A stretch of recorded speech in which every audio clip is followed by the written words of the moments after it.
এবং শেষ নাটক আজকে সন্ধ্যের অপেক্ষা।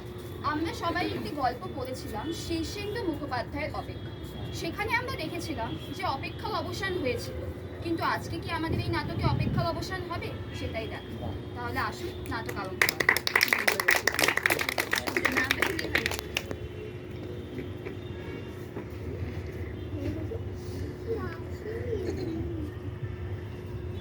উড়ে নাও ঠিক মতো, মা ওখানে বসে আছে। জোরে জোরে পড়, কিছু শুনতে পাচ্ছি না। হ্যাঁ হ্যাঁ বৌদি ভাই, আমি দেখছি ও পড়ছে কিনা, তুমি একদম চিন্তা করো না। টিভিতে না কি যে হয় প্রত্যেকদিন কিছু বুঝতে পারি না। তো ওয়েদারটা আজকে এত খারাপ কেন কে জানে। আর বলো না, চ্যানেলগুলো বলি হাই। আরে ঝিমি যাওয়া হয়েছে সেরকম, এখনো পর্যন্ত বাড়ি আসার না। কখন ঢুকবে কে জানে। সত্যি গো, কত দেরি হয়ে গেল।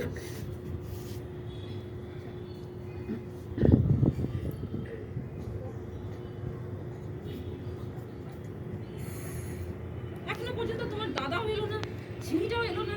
কি যে হচ্ছে কিছু বুঝতে পারছি না। তো এতক্ষণ পর হাসি মনে হলো কেউ বেল বাজালো। দাঁড়াও দেখে আসি। হ্যাঁ একটু দেখো তো। ও তুমি এসছো? হ্যাঁ, এত দেরি? মা তো চিন্তা করছে, যাও ঘরে গিয়ে বসো। কি রে, এত দেরি হলো? এই ব্যাক করে যাবে তো। এই, হ্যাঁ, কি হয়েছে? ঠিক মতন করো। রাস্তায় তো ঝামেলা হচ্ছে। ওমা, ঘড়িটার দিকে খেয়াল করিনি তো। কটা বাজে? রাত 11:30। সেই মানুষটা তো এখনো পর্যন্ত বাড়িতেই ফিরলো না। মহুয়াজ একবার বাড়ি থেকে দাঁড়া, একবার বাড়ি থেকে বেরোলে আর বাড়ি ফেরার কথা মনেই থাকে না। বলো না দাদা ভাইয়ের কথা, যা শুরু করেছে গত 1 মাস ধরে, কাজটাও ঠিক মতন হচ্ছে না। তোমাকেও ঠিক মতন কিছু বলো। আমিও তো কত কথার মাঝে জিজ্ঞাসা করেছি, বলো কিছু কি বলতে চাই? তুমি না বরঞ্চ একবার একটা ফোন করো।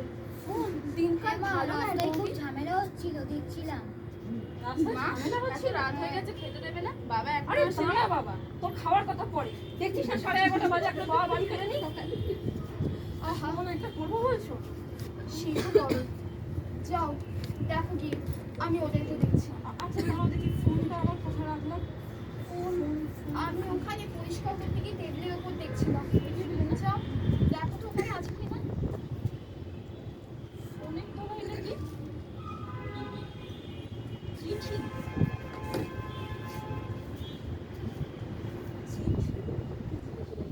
পড়ো, পড়লে তো বুঝতে পারবে।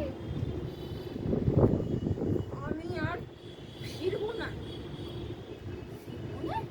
তোমরা ভালো থেকো, আমার জন্য চিন্তা করো না।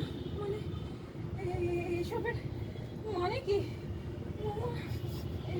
এটা আরে পুরোটা তো মা, মানে ভগবান, বলছি মা,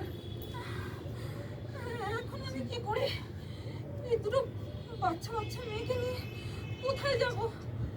কি হলো মহুয়া? আমি কিছু বুঝতে পারছি না।